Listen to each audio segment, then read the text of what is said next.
रमेश ने अपनी पत्नी को 4 घंटे के लिए बाजार में खरीदारी के लिए भेजा और प्रेमिका को घर ले आया और मस्ती करने लगा। करीब 1 घंटे तक अपनी गर्लफ्रेंड के साथ समय बिताने के बाद रमेश को अचानक पता चलता है कि घर में कोई घुस गया है। उसे पता चलता है कि उसकी पत्नी घर लौट आई है, इसलिए उसने जल्दी से अपनी प्रेमिका को छिपाने की कोशिश की, लेकिन उसे छिपाने की जगह नहीं मिली। अंत में प्रेमिका को बाथरूम में छिपा देता है। फिर रमेश बिस्तर पर सोने का नाटक करता है। तभी उसकी पत्नी ने कमरे में प्रवेश किया तो देखा कि उसका पति सो रहा है, इसलिए वो अपने पति को चादर से ढक देती है। फिर वो बाथरूम में कपड़े बदलने के लिए जाती है तो उसका पति रमेश कहता है कि औरत तुम कब आई, इतनी जल्दी तुम्हारी शॉपिंग खत्म हो गई। औरत कहती है मैं अभी आई हूँ, आप सो रहे थे तो जगाया नहीं, और मत पूछो शॉपिंग करने गई तो बेवकूफ बन गई, मैं अपना पर्स तो घर में ही भूल गई थी। इतनी गर्मी में वापस आते आते पूरा भीग गई, कपड़े बदल कर फिर जाऊंगी शॉपिंग करने। और इन सुनो ना, तुम्हें उस दिन जो साड़ी पसंद थी वो आज खरीद लेना। और इनको आश्चर्य हुआ और उसने कहा कि तुम मुझे 5,000 रुपए की साड़ी दोगे, मैं तो सोच भी नहीं सकती। रमेश कहता है हाँ, जाते समय रुपए ले लेना। और इन खुशी से कहती है ठीक है। ये कहकर वो फिर से बाथरूम में जा रही थी तो बाथरूम का दरवाजा खोलते ही रमेश उसे फिर से बुलाता है और कहता है कि औरिन तुम्हारी माँ ने फोन किया था।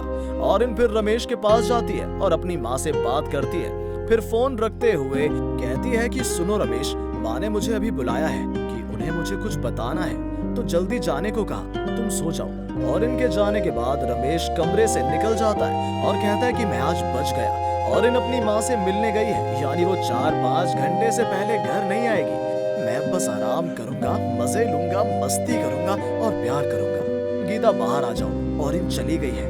गीता रमेश के साथ और घनिष्ठ हो जाती है। लिफ्ट में चढ़ते समय और इनको अचानक याद आता है कि उसका पति उसे साड़ी खरीदने के लिए जो 5,000 रुपए देना चाहता था वो उसने नहीं लिए, इसलिए वो वापस कमरे में चली जाती है। और इन कमरे में जाते ही रमेश और गीता को आपत्तिजनक अवस्था में देखकर हैरान रह जाती है और इनके सर पर मानो आसमान गिर पड़ा हो। और इनको देखकर रमेश को भी शर्मिंदगी महसूस हुई और सोचने लगा कि मेरी लापरवाही के कारण मैं आज और इनकी नजरों में अपराधी बन गया, मैं पूरी तरह से पकड़ा गया। आज तक मैं और इनकी नजरों में एक फरिश्ते की तरह था जो आज खत्म हो गया।